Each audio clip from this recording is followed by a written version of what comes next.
Pero bueno, o sea, con él bueno, aquí es para que la tengan. Ay, acá la ponemos.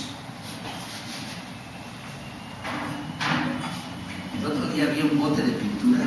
Y sirvió de mesa. Sí, fue para el agua, exactamente. Sí. Bueno, les presenta a Joana Zaborda. Él es especialista en finanzas personales. Tiene una columna en El Economista todos los martes o jueves. ¿Sí? Y sobre finanzas personales tiene también una columna en El Inversionista.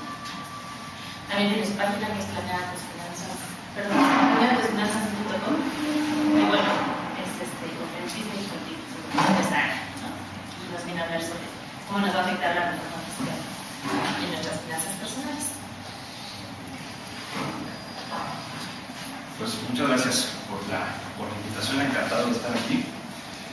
Y pues la verdad es que la reforma fiscal, yo creo que lo que menos se puede hacer es llamarla de esa manera, porque no es una reforma fiscal, es simplemente un intento, yo no sé si desesperado o no, de ver de dónde sacar más dinero. Esa es la verdad. Y es una reforma que desde mi muy particular punto de vista no estimula el crecimiento económico, no estimula que haya más empleo, que haya más empresas. Al contrario, simplemente ver, ahora sí que de dónde exprimimos más, ¿no? Entonces, un poco, pienso que una reforma fiscal tiene que ser también, o sea, la parte fiscal en un país debe ser de alguna manera congruente con nuestra aspiración como país, ¿no? Si queremos que el país crezca, tenemos que hacerlo. La política fiscal tiene que estimular ese crecimiento, ¿no? Entonces, pues, creo que lo primero que se tiene que hablar cuando se habla de aspectos fiscales es a qué aspiramos como país, ¿no? También derechos y obligaciones de los ciudadanos. Y bueno, no voy a meter ahorita en detalle, pero vamos a hablar un poco de eso, ¿no? ¿Por qué es importante fortalecer la clase media? Si la salud y la educación privada son para ricos o no. Si deberíamos pagar impuestos por vender nuestra propia casa. Y por qué se debe incentivar el ahorro para el retiro en México, ¿no? Que son los aspectos que la reforma pues, afectan más a las finanzas personales. Híjole, ¿por qué México no crece? Bueno, hay 1001 explicaciones, pero bueno, pues, tenemos una enorme desigualdad en ingreso y cualquier estadística lo muestra, ¿no? El PIB per cápita de México no está tan mal, son arriba de $22,000 por persona. El problema es que si tú le quitas a las 300 familias más ricas, entonces el PIB per cápita de México pues, es realmente un país pobre, ¿no? Y eso es lo que a veces cuando los políticos y los economistas hablan de cifras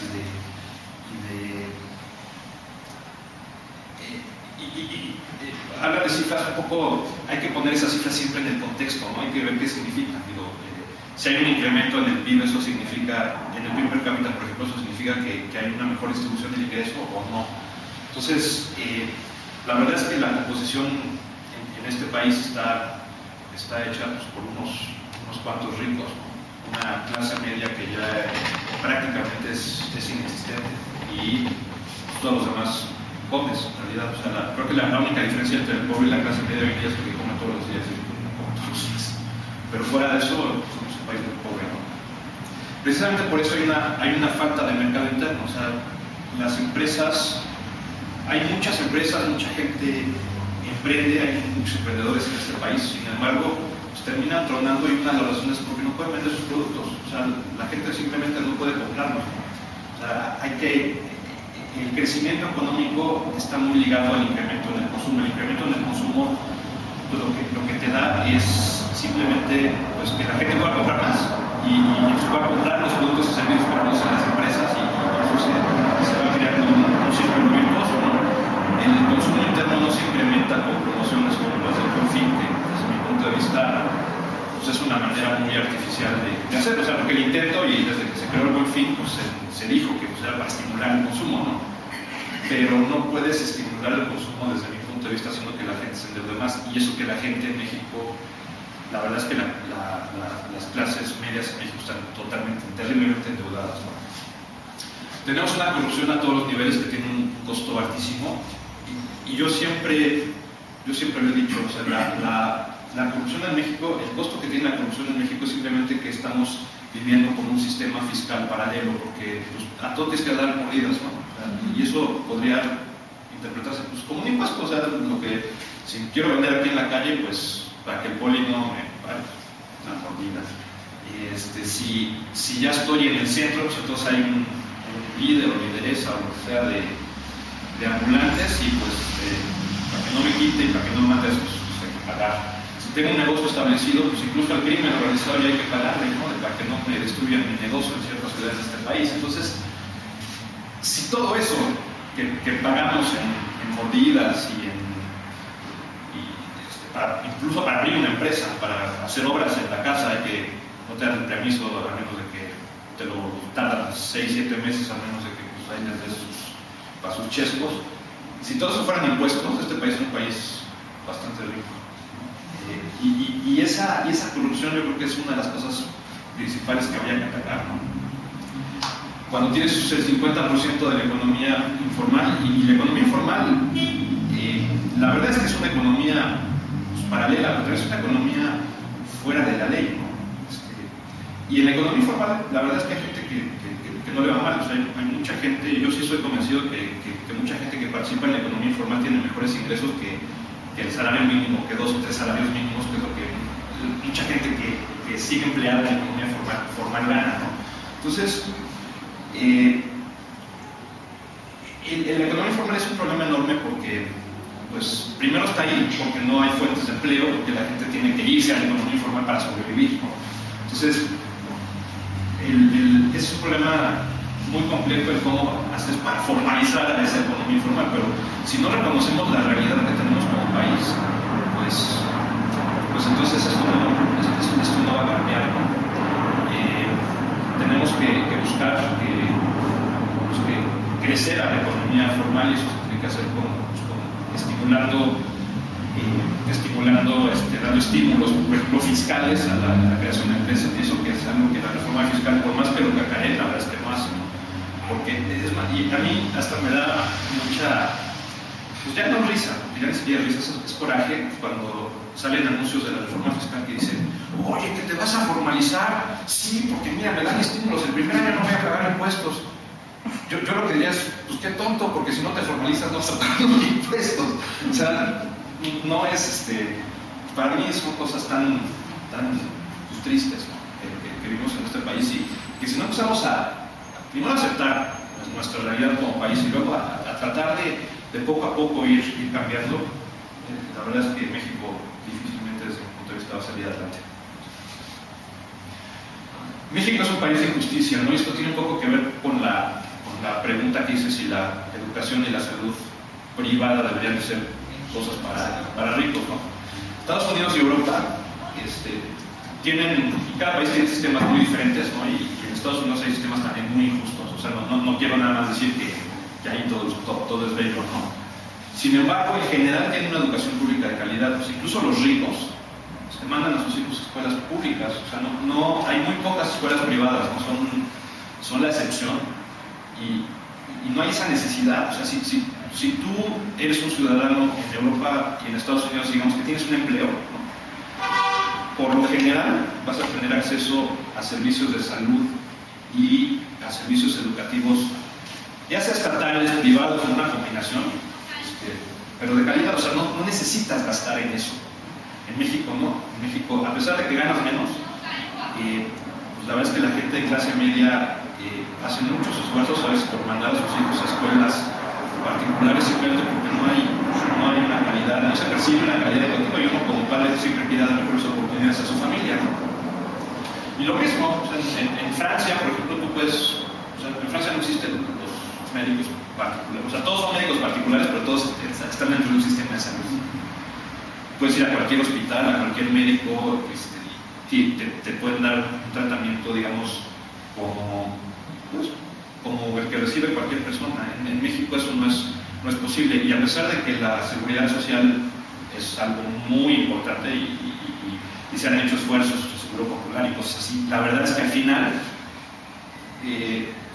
hay educación pública chafa y salud pública chafa para que no puedas pagar y la salud y la educación buenas para que puedan pagarlo. Y eso, desde mi punto de vista, también ahonda las injusticias sociales, ¿no? Porque, o sea, el hecho de que los políticos digan, no, pues si pueden pagarlo, que lo paguen, para mí, esa no debería ser la forma de manejarlo, ¿no? Entonces, yo creo que hay muchas cosas que en eso se pueden hablar, deberían ser reducibles o no. Se dice que los servicios de salud que no son estatales pues, aligeran la carga del Estado. ¿Debería aligerarse la carga del Estado o al contrario? O sea, hay muchas discusiones que se podrían hacer a ese respecto, pero la verdad es que yo pienso que en México, desafortunadamente, los niveles básicos de salud y de calidad son tan malos que pues, la gente tiene la necesidad, porque la verdad es que es la necesidad de pagarlos, ¿no? Y de hacer un esfuerzo económico para pagarlos. Eso, pues, habría que plantearse bien esa situación en una política fiscal. Siguiente. También quiero hablar de derechos y obligaciones de los ciudadanos. ¿Por qué? Porque desafortunadamente México es un país que desde muchos años ha tenido un sistema político clientelar. Sí creo, y sí es una crítica que yo hago, o sea, sí creo que el Estado tiene que aportar a los ciudadanos, pero también pienso que los ciudadanos estamos demasiado acostumbrados a que el gobierno nos resuelva la vida, ¿no? Yo sí creo que los ciudadanos, pues la verdad es que también somos cómplices de eso, ¿no? ¿Qué derechos deberíamos de tener? Pues primero una igualdad de oportunidades, ¿no? La igualdad en lo demás para mí es una utopía, ¿no? Y lo hemos visto en otros países y en sistemas pues totalmente socialistas o comunistas. Cuando tú quieres forzar la igualdad de todo, la igualdad de ingreso, por ejemplo, pues hay gente que trabaja mejor y gente que trabaja menos, no tenemos que tener el mismo ingreso, por ejemplo, ¿no? Hay gente con más talentos y con otros talentos, pero sí las mismas oportunidades. O sea, la gente tendría que poder aspirar a vivir mejor y a tener esas oportunidades, y eso se da pues, con educación de calidad, con salud de calidad, con un cierto nivel básico de bienestar, ¿no? O sea, yo siempre digo, quien quiera estudiar, quien quiera trabajar, debería de cualquier estatus debe tener la misma oportunidad de destacar, de ser lo que quiera hacer, ¿no? Y bueno, tenemos que tener un marco legal que proteja a las personas. Desafortunadamente en México tenemos un sistema de justicia en donde los ciudadanos de a pie no tenemos cómo defendernos. Lo vemos, por ejemplo, en ventas, todos los días en el sector inmobiliario, en ventas de casas, ¿no? Los desarrolladores que no cumplen el contrato, se retrasan. Tú, la verdad es que demandar, realmente no tienes forma de defenderte, ¿no? Aquí hacemos reformas financieras que no digo que necesariamente estén mal, tienen cosas buenas y cosas malas, como todas las reformas, pero estamos más acostumbrados a ver cómo los bancos se pueden defender todavía mejor contra los ciudadanos que los ciudadanos. O sea, no hay ese equilibrio, ¿no? Y otra vez voy a hablar un poco de los países. En el caso de Estados Unidos tampoco, como ya les dije, no es la vida perfecta, yo creo que tampoco es a lo que aspiramos. Pero por lo menos si ahí tú demandas, si ahí buscas, por lo menos te toman en serio, por lo menos tienes acceso, ¿no? Ya se abusan, porque sí abusan los americanos de eso, ya es otra cosa, pero tendrías tú que poder defender, que poder buscar un derecho, una justicia, ¿no? Tendrías, y eso de los abusos de las empresas a las personas, pero también de los abusos de los políticos a las empresas y de la corrupción, que todo esto se da. Y obligaciones, pues yo creo que sí, como ciudadanos debemos de pagar impuestos en la medida de nuestras posibilidades, ¿no? Y eso nos da el poder de exigir que las autoridades cumplan. Y nosotros tenemos también la obligación de cumplir las leyes y de actuar en congruencia, ¿no? Yo creo que, creo que es algo que ustedes, pues, con la organización que tienen, están tratando de hacer, ¿no? De alguna manera, cómo hacemos que las autoridades cumplan tienen que cumplir, cómo participamos. Yo creo que la participación es también una de las obligaciones de nosotros como ciudadanos, desde la trinchera que podamos, en la forma que podamos, porque es una de las obligaciones que tenemos como ciudadanos. En la siguiente. Dar para recibir. Yo esto lo quiero plantear como una reflexión, porque en la En la Convención Nacional de Seguros, de Aseguradores de este año, participó un neoliberal completo que se llama Robert Giuliani, que fue el alcalde de la ciudad de Nueva York. Y sí, es una persona muy neoliberal, pero algunos de los conceptos que planteó me parecieron por lo menos dignos de explorar. Él decía que en Estados Unidos, en Nueva York, lo que hizo fue, pues, con toda la gente que tenía seguro de desempleo, nos puso a trabajar. Pues, te doy el seguro de desempleo, pero porque es tu derecho, ¿no? Pero te pido que vayas a recoger las hojas a Central Park, o te pido que vayas a pintar la barra que está pintada de graffiti y eso, que te la vayas y la limpies. Deberían trabajarlos como en un seguro de desempleo. Pues en obras que favorezcan a su comunidad, por ejemplo.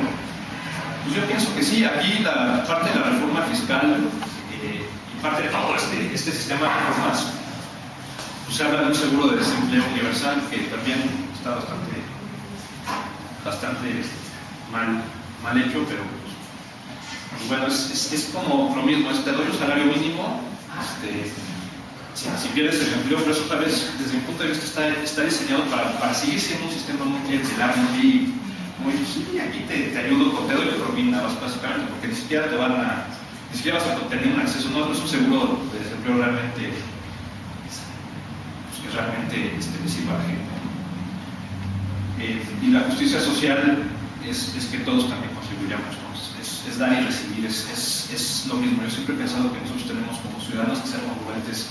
Si exigimos a las autoridades, también tenemos que cumplir con nuestras propias obligaciones y responsabilidades como ciudadanos. Y ahí es donde veo que el mismo sistema que lleva años, estamos muy acostumbrados a no hacerlo de esa manera. Bueno, la importancia de la clase media. Yo simplemente voy a decir que el gran éxito de Brasil, que ahorita tiene otros problemas, pero el gran éxito de Lula en su momento fue, y él mismo lo dice, es sacar a 25 millones de personas de la pobreza e incorporarlos a la clase media de alguna manera. Eso en un país como Brasil se hizo bastante rápido, o sea, en pocos años, y sí ha generado una burbuja que está detonando otro tipo de problemas. Sin embargo, pues es como lo que se habla del milagro brasileño, es simplemente eso, es decir, ¿cómo hago para que más ciudadanos, para que más personas puedan tener un poco más que las cosas básicas de alimentación? Y pues eso te genera un incremento del consumo interno, ¿no? Y se vuelve, desde mi punto de vista, el buscar hacer eso sería lo que generaría un círculo virtuoso en la economía, porque a medida que la gente tenga más dinero, pues puede gastar más, pero también puede invertir más, puede haber más acceso a crédito, porque mientras mejor ingreso tengas tú, pues también los bancos te van a prestar más, ¿no? La verdad. Y bueno, pues eso, lo que debería hacerse desde mi punto de vista es fortalecer a la clase media, es ver cómo como país hacemos que más gente se incorpore a la clase media. Y yo creo que lo que está haciendo también esta reforma fiscal es al contrario, es castigar todavía más a la clase media, ¿no? Si uno revisa la iniciativa y los argumentos que tiene la iniciativa pues vamos a poner un tope a las deducciones personales, porque la gente que declara impuestos recibe muchas devoluciones, y las devoluciones se han incrementado en los últimos años, pues ya no queremos devolverle a la gente. Ese es el argumento, y eso está puesto en la iniciativa, ¿no? Está puesto también que solamente el 1% de las personas tienen un ingreso de más de 45 mil pesos al año, son como 42 mil pesos al mes. Puede ser cierto, pero qué triste como país, ¿no? Porque la verdad o sea, entonces dices, bueno, pues nada más le estamos pegando a ellos, pues qué triste, ¿no? Honestamente. Si tú reconoces eso como país, bueno, ¿qué somos, no? Aparte de que es una estadística falsa, que no es más del 1% de la población tiene un ingreso familiar de más de 500 mil pesos al año, pero bueno.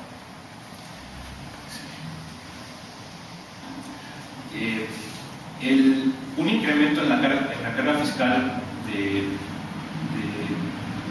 pues de esto, lo que está haciendo es generar un efecto negativo en el ingreso de las familias, y eso, o sea, la gente que consume, o sea, toda la gente que gasta y que compra pantallas en el Buen Fin y que todo, pues digo, si si uno ve las fotos y todo, la verdad es que sí hubo muchas compras. ¿Quiénes son? La clase media. O sea, no los demás, son la clase media. Y sí son los que más o menos, a lo mejor un poco menos, un poco más, pero más o menos son los que están en este rango, ¿no? De 20 y tantos mil pesos a un poco más, pero más o menos es ese rango los que compran, ¿no? Y si lo que estás haciendo es hacer que esa clase media sea más chiquita, pues entonces a la larga, ¿qué va a pasar? A ver, este es otro concepto importante, porque yo escuché durante las discusiones de la reforma fiscal muchos políticos y de todos los partidos políticos, en donde dicen que las empresas venden mucho y entonces tienen que pagar más. Hay que ver que los impuestos se pagan sobre las utilidades, no sobre las ventas, no sobre el ingreso. Entonces, estamos hablando, por ejemplo, por ejemplo, el sector minero, ¿no? Se nos dice que el sector minero en México, en todos los países tienen un impuesto a la extracción de metales, y entonces había que ponerles un impuesto a la extracción de metales, ¿no?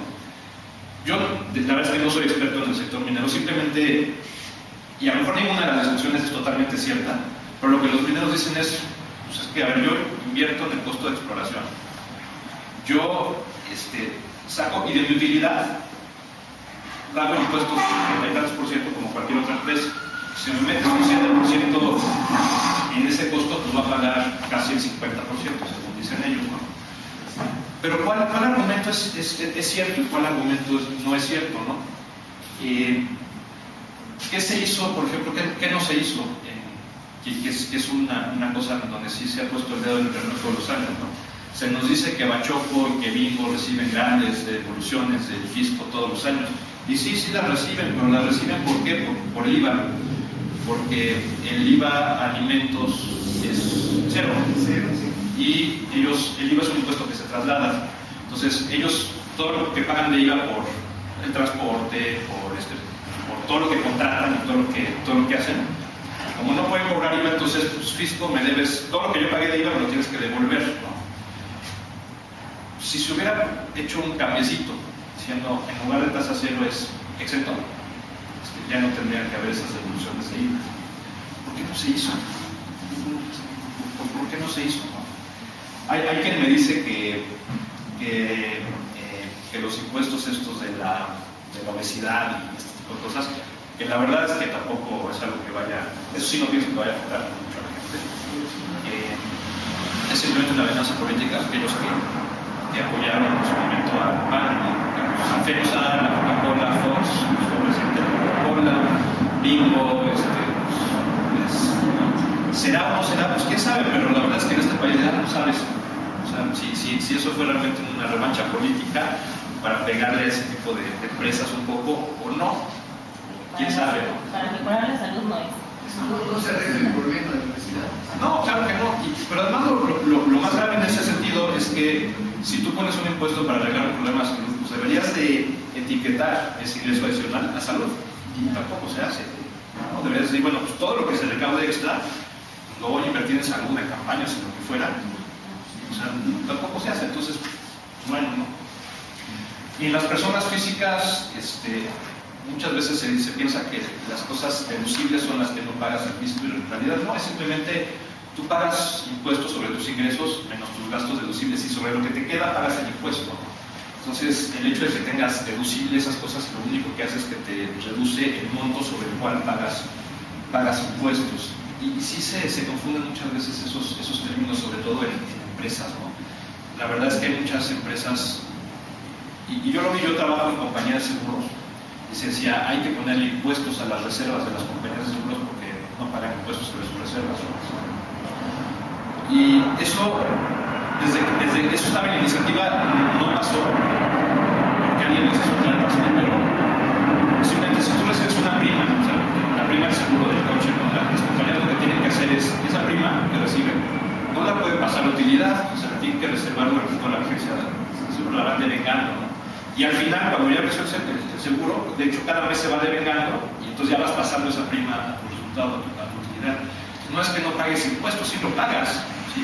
nada más que no lo pagas el día, no pagas el 100% del impuesto el día que emites la póliza, lo pagas a medida que vas registrando tu utilidad en el año fiscal. Entonces, pero sí se confunden mucho esos términos, ¿no? Y eso me parece muy preocupante, muy grave. Bueno, algo que yo creo que va a afectar mucho a las personas es los límites a la deducibilidad de prestaciones, ¿no? Hoy en día las empresas pues, te pagan tu sueldo, ese sueldo pues, es deducible, o sea, es un gasto que se considera para efectos fiscales, ¿no? Sí, pero te dan algunas empresas, no, muy pocas la verdad, pero sí algunas empresas dan fondo de ahorro, dan vales de despensa, dan un seguro de gastos médicos, un seguro de vida para su personal. A veces hay empresas que también son la minoría, pero hay empresas que también subsidian la cuota de IMSS. La parte del empleado de la cuota de IMSS lo paga la empresa. ¿Por qué? Porque la empresa lo pagaba con una prestación a sus empleados y eso pues, era considerado un gasto deducible, tenía que pagar impuestos, o sea, lo deducían de su ingreso para efectos de impuestos, ¿no? Ahora no, ahora se decide que todas esas prestaciones ya no son deducibles para las empresas solamente hasta un 51%. Entonces, ¿eso qué va a pasar? Pues yo creo que a la larga que haya menos prestaciones, ¿no? Porque las empresas, mejor sabes que mejor te lo doy a ti como ingreso, mejor ya no te compro el seguro de gastos médicos, sino que la prima que pagaba te la doy como ingreso, pero entonces, porque ya para mí ya no es deducible hacerlo como empresa, ya no tengo ese beneficio. Entonces, la verdad, si bien yo no espero particularmente que las empresas, por lo menos ahorita, vayan a quitar prestaciones, lo que sí espero es que las que no las tenían ya no piensen en tenerlas, porque no les conviene, ¿no? Y hay temas muy importantes, porque hay muchas cosas de previsión. O sea, el fondo de ahorro pues, de alguna manera te obliga a ahorrar, ¿no? O sea, tú participas como empleado y la empresa participa y al final de un año tienes un ahorro. Si te lo dieran como un ingreso adicional, ¿lo ahorrarías? Si te dieran como un ingreso adicional lo que la prima del seguro que paga la empresa, ¿comprarías un seguro? Y si lo compraras, no podrías pagar el mismo seguro porque un seguro de grupo tienes el volumen, tienes el descuento, ¿no? O sea, te saldría mucho más caro. Entonces, ¿qué estamos haciendo con esto? ¿Estamos incrementando el bienestar de las personas? Para mí no, o sea, al contrario, ¿no? Entonces, ¿qué queremos como país? Otra vez, ¿no? El ahorro para el retiro, yo siempre a mí me parece eso lo más triste de la reforma fiscal. Si de algo estoy yo enojado es de esto. ¿Por qué? Porque la verdad es que el sistema de las Afores, a la clase media, la pensión promedio que uno va a tener es más o menos el 30% de sus ingresos. Y eso es una realidad. Las personas que todavía, que en mi caso yo afortunadamente empecé a trabajar cuando todavía estaba el día anterior del Seguro Social, pues van a poder tener seguramente una mucho mejor pensión que la que me daría el sistema nuevo, ¿no? de las Afores. Entonces, y eso no lo estamos viendo. Eso como país puede ser, en el largo plazo, puede ser un problema social muy importante, el hecho de que la gente no tenga que se le retire, no tenga dinero. Se ha hablado mucho de que no hay ahorro voluntario en México y esas cosas. Si la gente apenas puede comer, estamos ya hablando de que el 90% de las personas en México sí tienen ingresos familiares de menos de 20,000 pesos, de 18,000 pesos al año, entonces estamos mal, ¿no? Pero de todos modos, yo creo que lo que se tendría que hacer es buscar maneras de estimular el ahorro para el retiro, ¿no? Se dice que pues, solamente, también en la iniciativa de reforma hacendaria está el hecho de que solamente los que más ganan eran los que obtenían una reducción, aprovechan esa reducción. ¿Y por qué no se hace como en Estados Unidos, en donde si tú haces ahorro para el retiro, con el descuento por nómina, entonces ya de tu nómina la deducción es automática en ese momento, ¿no? O sea, tu empresa, cuando te retiene el impuesto, ya, o sea, te retiene menos porque ya ahorraste para el retiro. ¿Por qué no se hace eso? Porque si la gente dice, no, pues, si todo es complicado en este país, hacer mi declaración y todo eso, mucha gente que incluso hace ahorro voluntario y que ni sabe, ¿no? Entonces, ¿por qué no se hacen las cosas más fáciles, más directas? ¿Por qué no se estimula el ahorro para el retiro de esa manera, ¿no? o con planes, los mismos planes de pensiones de las empresas con planes de previsión, con prestaciones, ¿no? Oye, pues empleado, la CONSAR, el presidente de la CONSAR está hablando justo en el momento que se está haciendo esta reforma hacendaria de que quieren buscar esquemas en donde se incremente con participación tanto del trabajador como de la empresa el ahorro voluntario. Entonces es una contradicción, o sea, dicen una cosa por un lado y por el otro lo quitan. Entonces no sabemos bien qué quieren hacer, si luego van a parchar otra vez el año que entra la reforma o sea. Entonces, pues lo que hace esta reforma fiscal es prácticamente eliminar las deducciones para el ahorro para el retiro. O sea, no es que las elimine, pero se pone un tope a las deducciones. Entonces, ahorita vamos a ver algún ejemplo con esto. En la ley anterior había dos artículos, ¿no? El 166 que te decía que podías ahorrar hasta el 10% de tu salario. Y había un tope. El tope, porque la gente que gana más de 100,000 pesos al mes no puede ahorrar, o sea, hay un tope, ¿no? Ese tope yo pienso que era más o menos congruente, ¿no? Si alguien gana muchísimo dinero, pues sí, o sea, tiene que haber un tope. Yo creo que era algo muy congruente, ¿no? Ese artículo lo que hace es simplemente tú puedes hacer deducible tu ahorro para el retiro con esas características, pero no puedes retirar ese ingreso, ese ahorro hasta que te retires hasta los 65 años, ¿no? Si lo retiras antes, pues tienes que pagar el impuesto, o sea, lo tienes que considerar como un ingreso para el momento que lo retiraste.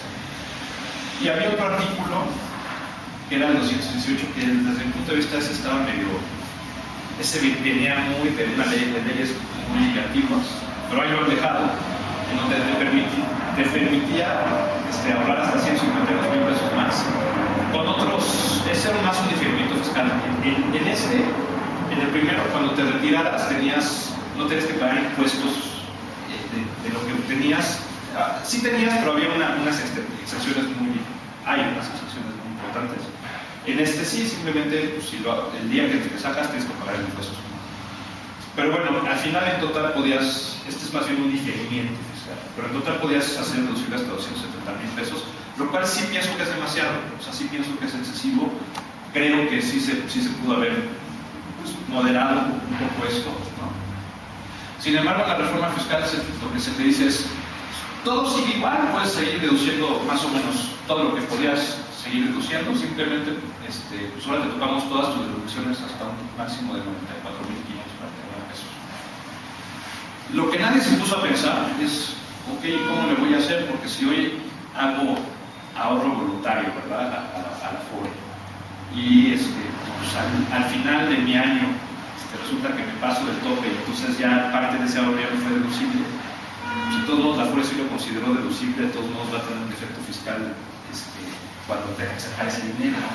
Entonces eso no está muy claro para la gente cómo va a operar ni nada, simplemente pues, pone un máximo para que ya no haya tantas devoluciones y ya es lo que realmente ofreció la reforma fiscal. Entonces sí vamos a ver un ejemplo. Bueno, haz el ejemplo. El impuesto de las inversiones en bolsa, eso me parece increíble.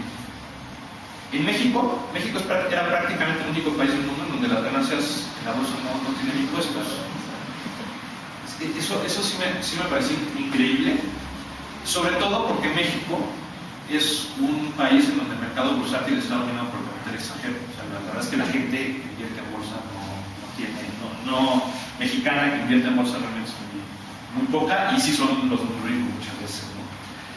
Entonces, desde ese punto de vista me parece que es un impuesto justo, pero con sus asegúnes, ¿no? Porque las afores, que no es el dinero de las afores, sino es el dinero de los trabajadores, por las ganancias que obtengan las inversiones en la bolsa no van a pagar impuestos. Me parece muy bien, porque pues, al final es el ahorro para el retiro de la gente. Pero los planes personales de retiro, si tú tienes tu ahorro en un plan personal de retiro que tenía el mismo tratamiento fiscal que el de la afore, pero en un plan privado, eso sí paga impuestos sobre las ganancias de la bolsa. Entonces, o sea, ¿por qué? ¿No?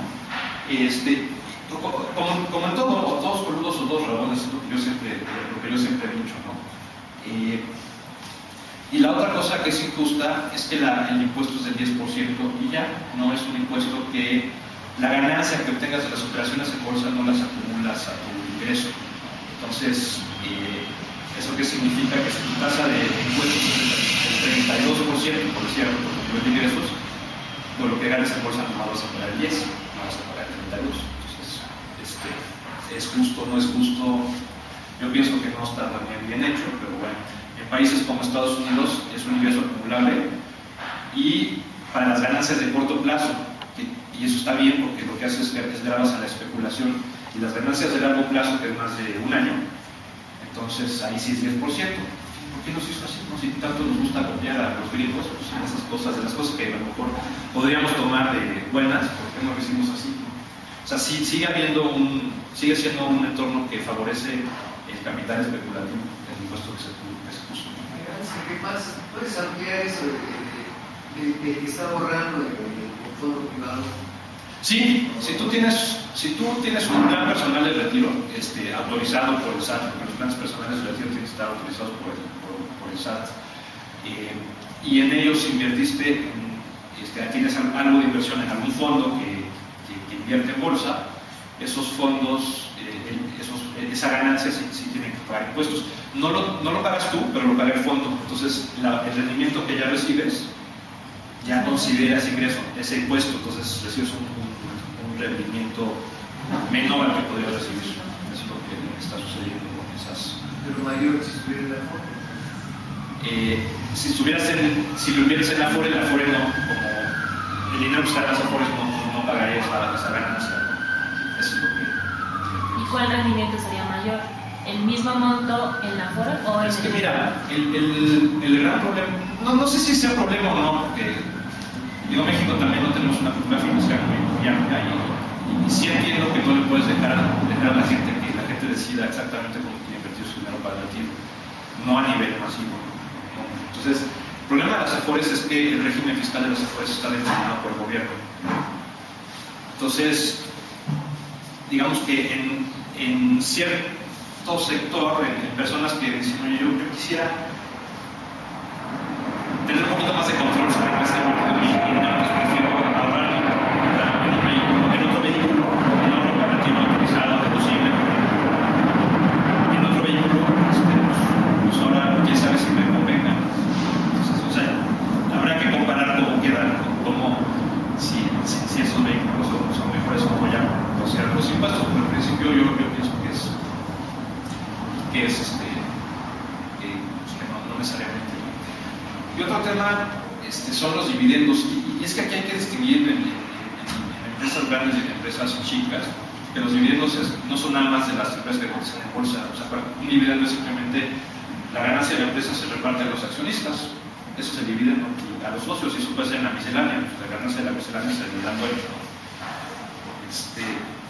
¿Qué tanto deberían estar grabados esos dividendos?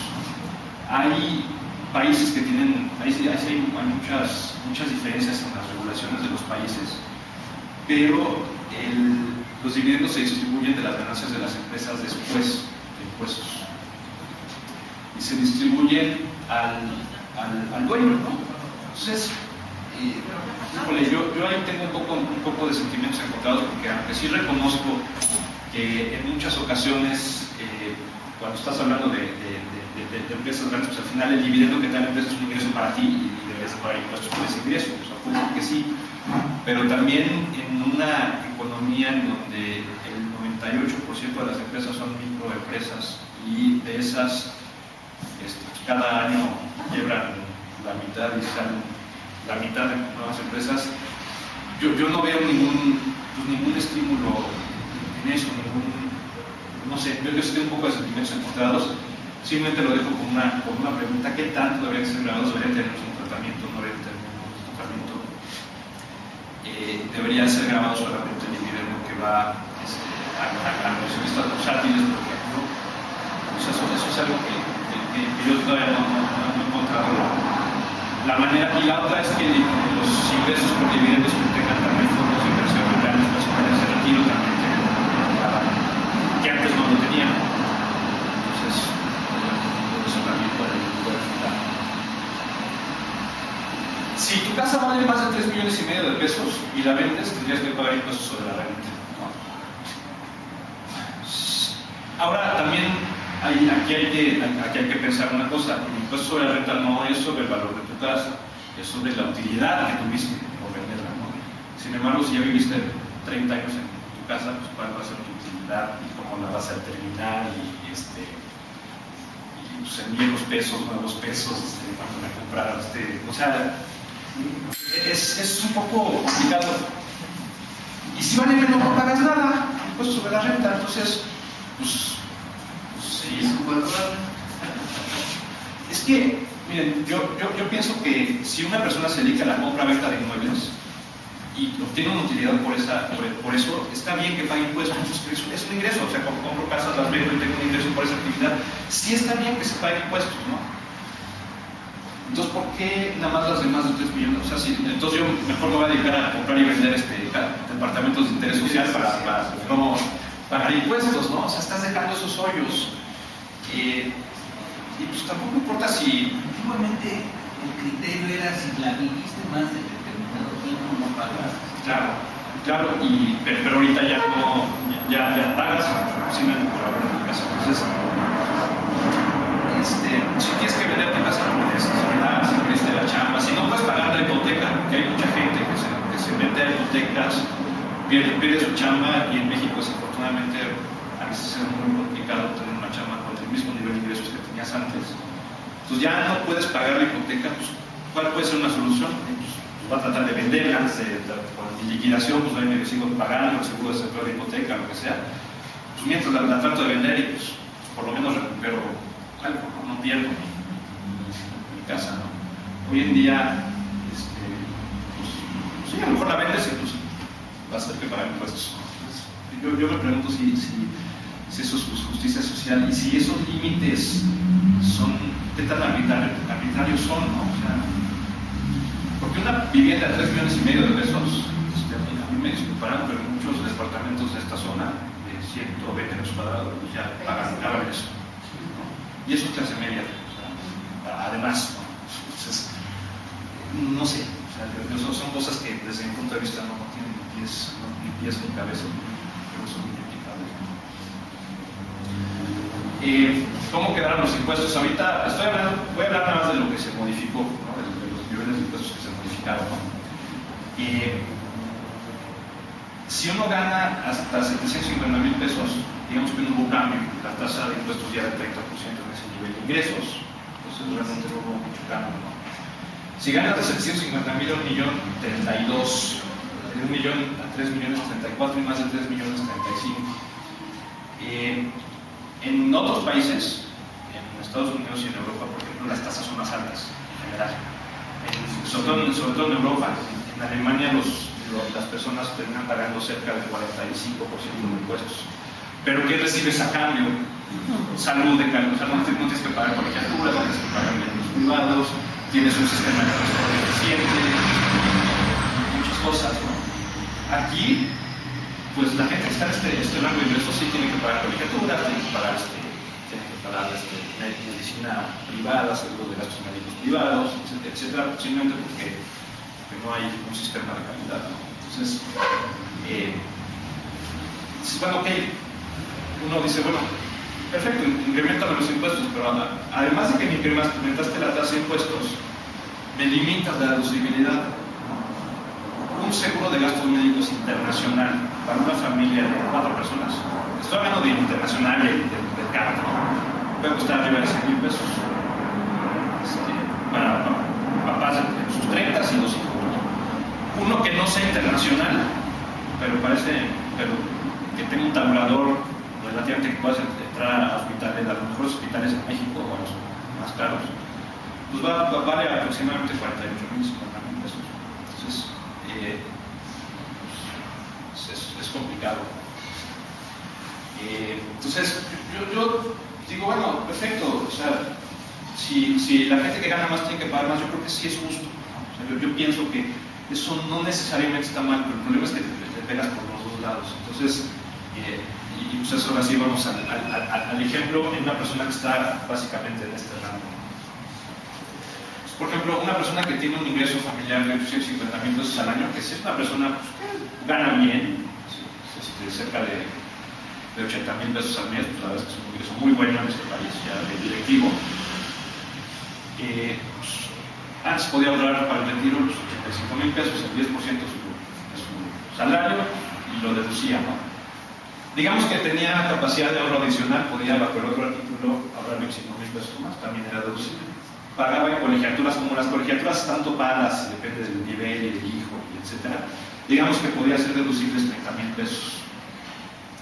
Pagamos seguro de gastos médicos para su familia de 50,000 pesos y los intereses reales de su hipoteca ya no están en los primeros años, estaba más o menos a la mitad, 30,000 pesos. Entonces, esta persona de los 850,000 pesos que gana al año podía deducir de su declaración anual 220,000, que quiere decir que pagaba impuestos sobre 630. Entonces, el impuesto que pagaba de 630,000 por la tasa del 30%, digo, está muy simplificado porque las tasas realmente son un poco progresivas, pero digamos que más para tenerlo fácil, pagaba 189,000 pesos de impuestos.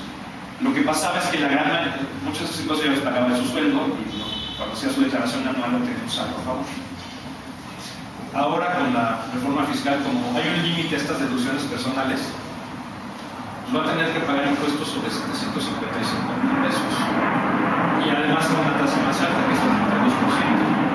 O sea, la carga fiscal de esta persona se incrementa cerca del 30%. Entonces, pues, ¿qué va a hacer la gente? Pues, simplemente pues, ya no puedo ahorrar para el retiro tanto, ya no. Lo que en mi caso, por ejemplo, yo lo que se hacía, si yo tenía una devolución de impuestos cada año por los intereses de la hipoteca, por algo de ahorro para el retiro, pues lo que hacía es que eso que obtenía era un ahorro adicional para el retiro. Lo dejaba como un ahorro adicional. Ahora pues ya no voy a poder hacer eso. Entonces, pues, simplemente ya no tengo la misma capacidad de ahorro que tenía antes. Entonces, y les digo, sí estamos hablando de un ingreso alto, la verdad sí estamos hablando de un ingreso alto, pero no estamos hablando de un ingreso excesivo, estamos hablando de un ingreso pues, de clase media alta, la verdad. Hay muchas otras cosas que en la reforma fiscal no se hicieron. Por ejemplo, mi esposa no trabaja, entonces pues, yo podría a lo mejor darla de alta, ¿verdad? Que los ingresos que yo recibo por ahorrar los facturarlos a nombre de ella, entonces poder ahorrar adicional para el retiro con ella, ¿no? O sea, por ejemplo, deducir cosas con ella. Tampoco se planteó eso en muchos otros países en el mundo. Si tú estás casado, puedes declarar los ingresos familiares en la declaración, pues, en la declaración de pareja, que muchas veces tienes otro tipo de estímulos cuando lo haces de esa manera. Otra cosa que no cambió en la reforma fiscal es no hay ninguna simplificación. Podría ser tan fácil hagas posible. O sea, podría ser declaración de impuestos en nómina, ingresos del año que vienen entrando hasta el secretariado tales, gastos deducibles tales, diferencia, aplicas la tasa o una tablita y ya, ¿no?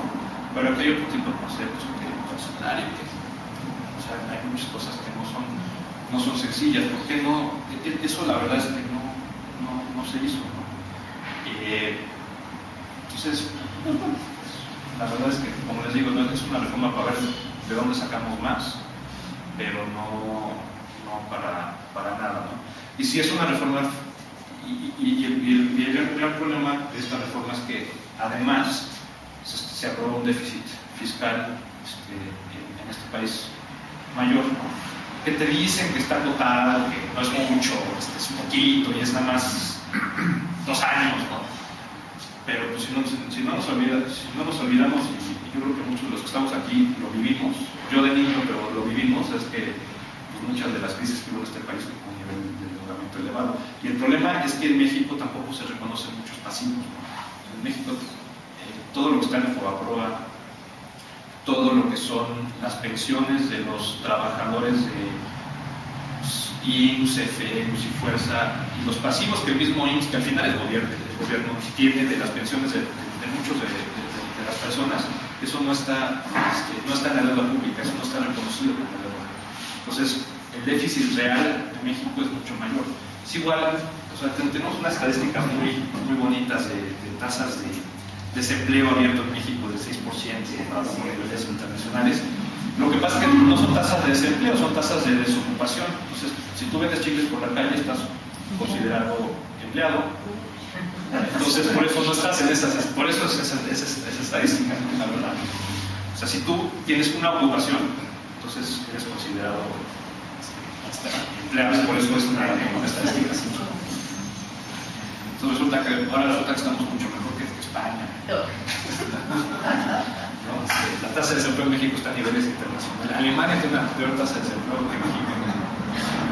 Pero bueno, les digo, es tratar de no reconocer la realidad. Y a mí lo que me preocupa mucho de los políticos y por lo menos de los dos partidos que nos han gobernado en los últimos años es esa tendencia a no reconocer la realidad de este país, no ya a Carstens. Yo la verdad es que cada vez que oigo a Carstens me ofendo, porque nomás habla de otras cosas, ¿no? Que el PIB y que el PIB per cápita está incrementando y pone unas gráficas muy bonitas y digo, pues es que, a ver, ¿y dónde está la realidad? O sea, es como hablar las nubes, ¿no? Como de un lugar en donde pues, es como vivir en un palacio y pues, todo el país está viendo llamas, pero tú estás dentro del palacio, pues está muy bonito. No, el problema es que yo no pienso que se haya tanto engañado a la gente, yo pienso que están ellos engañados primero. O sea, yo creo que ellos están diciendo lo que piensan, la verdad. Ese es el gran problema. O sea, ojalá fuera de tratar de engañar a la gente. Yo la verdad es que pienso que ellos mismos ya están engañados. Las cifras que acá sí de la universidad se presentan. Sí. Entonces, pues... No, pero yo creo que es una postura para mantenerse dominando, no es de que tengan una postura que es la situación de otros países, ¿no? Que bueno, se preocupa porque es un camino hacia adelante, ¿no? Aquí ya entregaron todo el país y ellos pues, están sacando una tajada a costa de vender el país, sí, y no les importa que el país esté vendido. Entonces no es yo no creo que estén engañando, porque a lo mejor se creen y con sus cosas generales, ¿no? Yo he visto, si se cree el rollo de que si se vende, si se privatiza todo, la competencia va a ser mejor y entonces o sea, ese rollo hay gente que sí se lo llega a creer, pero no sé, hace 30 años alguien se pudiera decir, no, sí, tal vez, pero ya con toda la experiencia no es posible. Nomás los bancos, ¿no? Todos los, ya no nos queda Banorte como el Banco Mexicano y algunos otros chiquitillos por ahí. O sea, ya el sector financiero en México, y lo mismo en compañías de seguros, yo trabajo en una compañía de seguro extranjera. Ahí ya queda todavía GNP y Bursa por ahí, pero no mucho, realmente. Por ejemplo, lo que decías de las finanzas, así, yo recuerdo la Citi, Suiza, bueno, en Nueva York, ellos ganan un montón de dinero, pero repercute en el país, ¿no? Por ejemplo, cuando la crisis petrolera en Inglaterra, yo recuerdo, ellos, todos los árabes casi depositaban su dinero en Londres, en la Citi. Entonces, pero sí, el gobierno tomaba dinero allá para proyectos de desarrollo de infraestructura, vivienda, etc. Cosa que aquí no sucede. Aquí hablamos de inversión extranjera como si fuera la panacea. Y yo pienso que la inversión extranjera puede ser muy buena, ¿no? Pero también olvidamos una cosa, la inversión nacional. O sea, a los extranjeros les damos muchos más beneficios fiscales que a los propios nacionales que invierten en México. Pero además, ¿qué es lo que ha hecho la inversión extranjera en México? No han venido a crear cosas, han venido a comprar cosas que ya estaban, ¿no? Grupo Modelo, por ejemplo. Entró una gran inversión extranjera en México, compraron un Grupo Modelo. Y al día siguiente, ¿qué pasó? Recorte de personal, ¿no? Y esa empresa realmente va a crecer, ¿no? Lo único que va a hacer es que pues, ya no tiene para dónde crecer, o sea, es una empresa tan gigante que ya no tiene mucho para dónde crecer. O sea, sí va a crecer, pero ¿quién crees que esa empresa? Las empresas grandes en México. Pero más bien ellas compran, las grandes, los extranjeros compran a los mexicanos. Exacto, no pasa nada. No crean empresas, no se desarrollan empresas. las empresas grandes en México, que son todas monopolios o duopolios o oligopolios, ¿no? Bimbo, hay competencia, tiene competencia. O sea, vas al molde, todos son de Bimbo. Telmex sí tiene algo de competencia, pero la verdad es que no la han dejado desarrollar, ¿no? O sea, la verdad es que con las tarifas de interconexión, todo lo que pasa en el sector de telecomunicaciones. Televisa, pues está Televisa y TV Azteca, ¿no? Ya de las dos ya tienen a Yusacel para competir contra Telmex. Y eso hace crecer al país, hace crecer la concentración del ingreso en esas personas, ¿no? El sector minería es igual, hay dos empresas grandes que son Peñoles y Grupo Minero México, y ya. Cementos, pues sí hay, está Cementos Chihuahua, pero Cemex es el 80% del mercado, ¿no? Y la verdad es que aquí hablamos de competencia y de que sí hay mercado, pero la verdad es que las empresas que sobresalen son las que no tienen que competir, desafortunadamente, en México. Cuando hablamos de competencia y lo que mencionaste en los bancos, pues sí, hay mucha competencia en los bancos, realmente la hay. Pues yo me he gustado todos los bancos y son exactamente iguales. O sea, no hay diferenciación, no hay competencia, ningún banco ha tratado de decir voy a inventar hilo negro, hay mantener el statu quo terrible. Ni siquiera eso. No, más bien las Las se ponen de acuerdo. eran mucho más elevadas para la gente. Y ahora la diferencia entre las tasas de interés activos y pasivos son un escándalo. Son un escándalo. Un escándalo privilegiado por la Comisión Nacional Bancaria. Sí, ¿No? ya. Es lo más injusto que puede haber. No, ya, es más, aquí se habla de que no debemos de poner topes a las tasas de interés.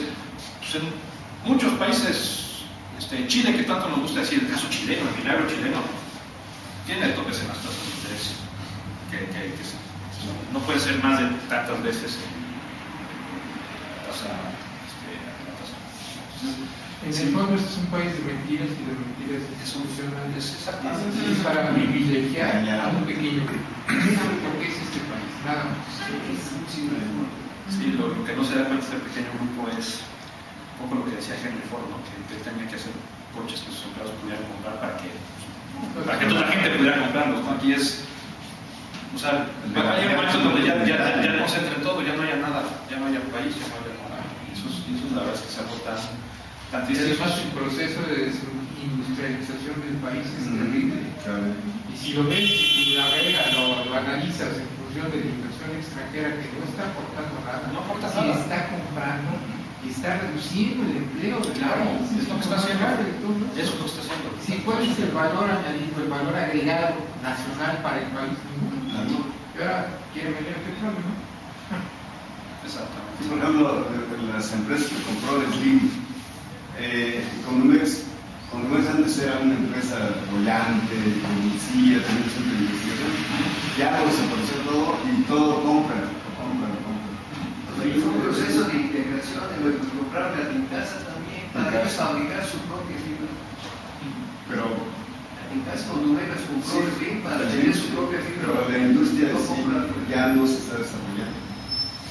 Exactamente, no se está desarrollando y eso es muy triste. Y la reforma, ninguna de las reformas que se han hecho realmente tiene ningún efecto para poder realmente crecer. O sea, una reforma estructural, cuando uno habla de reformas estructurales, lo primero que tiene que tener claro es que quiere lograr como país. Y entonces, pero aquí, pues, bueno, creo que sí tienen, eso sí lo tienen muy claro que quieren lograr, sí. No sé si haya otra más, porque ya la conclusión. Es ya lo que dijimos, no es una reforma fiscal, sino ver de dónde sacamos más dinero, porque como tenemos que vender petróleo, entonces ya Pemex ya no nos da tanto dinero, entonces pues tenemos que ver de dónde sacamos más, la verdad, que esa reforma fiscal está hecha un poco en ese sentido. Se sigue cargando, que ya lo dije, se sigue cargando a los que pagan impuestos, ¿no? Yo me acuerdo, hay una caricatura de la jornada de siempre nos piden apretarnos el cinturón, ¿no? Pues ya no queda cintura, ya está todo. Pero mira, lo más grave es que aunque ellos dicen que combaten la informalidad y que hay estímulos, la verdad es que para mí se incentiva la informalidad. Y les voy a decir por qué. Porque en México no se persigue. O sea, si tú pagas impuestos y dejas de pagar por cualquier cosa, en esta reforma fiscal también hay muchos más temas de fiscalización, ¿no? a la gente que paga impuestos. Entonces, sí hay evasión de impuestos también en el sector formal, eso no se puede negar, ¿no? Y claro que lo hay, donde lo hay es porque eran las más grandes empresas. Pero donde se persigue, donde hay más herramientas y dientes es en el sector formal. Al sector informal no pasa nada. Mejor me voy a la informalidad. Y la verdad es que ese es el mensaje. Y ese es el mensaje. Entonces, si yo soy formal y por alguna razón mi empresa quebró y le dejo al fisco, me mandan un bote y me congelan mis cuentas. Y además está primero, ahí, en la parte fiscal está primero congelo cuentas, te meto al bote y luego averiguo. Porque ahí sí, a diferencia de, bueno, aquí en México siempre eres culpable hasta que puedes demostrar todo lo contrario, pero No en la parte fiscal peor. inocencia. No, y en la parte fiscal peor, o sea, si el fisco piensa que tú estás deducción, te puede congelar todo y tú te tendrías que defender. Entonces, híjole, honestamente, ese anuncio de que ya te voy a regularizar porque si me regularizo no voy a pagar impuestos durante un año más, ¿no? O sea, por eso digo, ya no sé si reír o llorar. O sea, los anuncios sí son de, como mencionaste, es un país de mentiras. Los anuncios es, lo que me preocupa es que son tan, cínicos ya. O sea, antes te buscaban convencer y te hablaban de cifras y las cosas y a lo mejor nadie entendía nada. Pero ahorita te dicen las cosas de una manera tan cínica, ¿no? No queremos vender petróleo, queremos seguir con el espíritu de Lázaro Cárdenas, ¿no? El uso de la reforma energética, ¿no? Y una más vamos a reformar el artículo 27 textual como Lázaro Cárdenas lo quiso poner.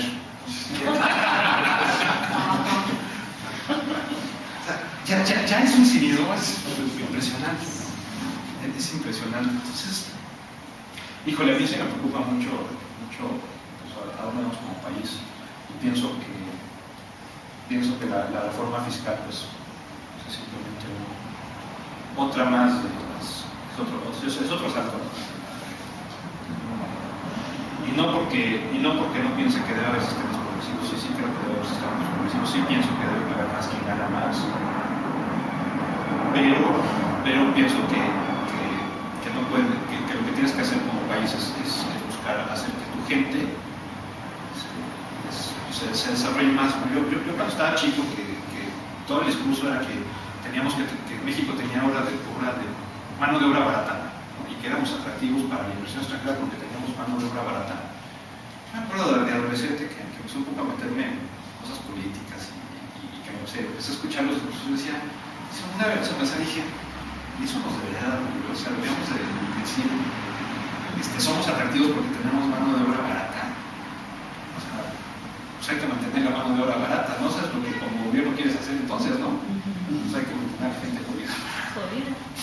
La verdad. O sea, como que no es algo que deberíamos de aspirar, o sea, entiendes que en ese momento puede ser un valor, pero como país quiere ser un país, yo quisiera que fuéramos un país productor, un país exportador, un país en donde las grandes empresas mexicanas que las hay compraran. Yo quisiera que el modelo hubiera comprado